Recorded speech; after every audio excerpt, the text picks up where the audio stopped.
Tässä meillä on ovi, joka kaipaa hieman säätämistä. Ovilehti on liian alalla, eli ottaa alareunasta kynnykseen. Ja saranan puolelta ylänurkasta karmiin. Tämä on hyvin tyypillistä, mutta tämä hoituu saranoita säätämällä. Saranoissa on korkeussäätö, jolla ovilehti nousee karmiin nähden ylöspäin, ja myös sivuttaissäätö. Eli tässä tapauksessa yritämme kääntää oven ylhäältä suoraan, että rako oikeenee, ja alhaalta hiukan saranapuolelta lukkopuolelle päin. Korkeussäätöä varten tarvitsemme 6 millin kuusiokoloavaimen. Saranan yläpuolella on hattu, jonka alta löytyy säätöruuvi.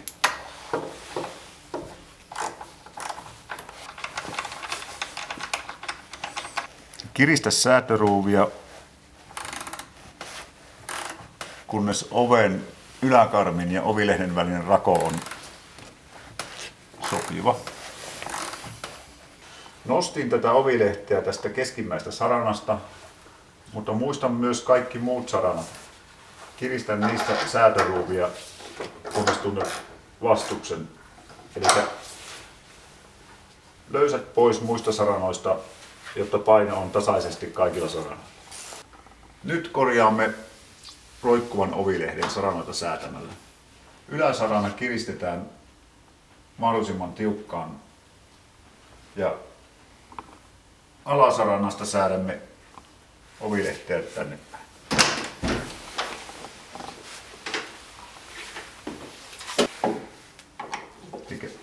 Löysätään hiukan saranan kiinnitysruuveja.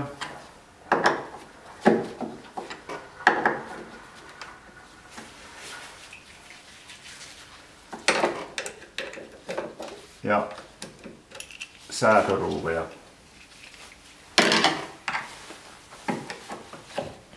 Neljän millin kuusiokoloavaimella.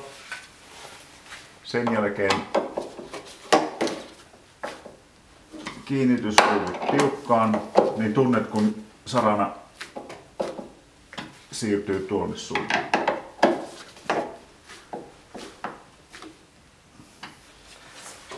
Tämän jälkeen käymme alasaranan kimppuun. Pieni ruuvien löysäys.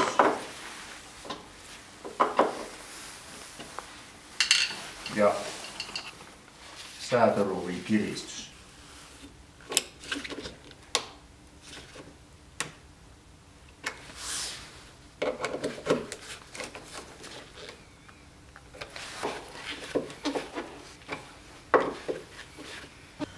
No nyt ovi näyttää toimivan moitteettomasti ja raot ovat suorat.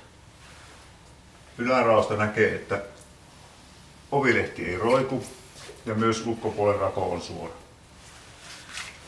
Tässä ovessa vielä vaatii säätöä lukon vastarauta. Sillä saamme ovilehden tiukasti painumaan karmiin ja tiivisteet tiukalle. Ovilehti kiristetään karmia vasten vastarautaa säätämällä, eli tämä sisäosa liikkuu näistä reunimmaisista ruuveista kääntämällä.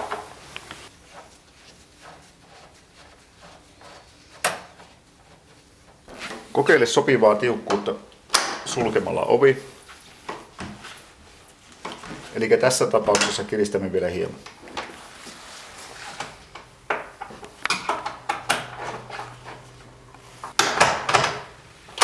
Nyt tiukkuus vaikuttaa sopivalta. Ja ovilehti painuu nätisti karmiin sekä ylhäältä että alhaalta. Kiristä vielä nämä niin sanotut murtosuojaruuvit runkoon, jolla säätöosa lukittuu paikalleen. Huomaa, että liikaa kiristämällä myös oven välys pienenee. Nyt meillä on tiivis ja lämmin sekä hienosti toimiva ovi.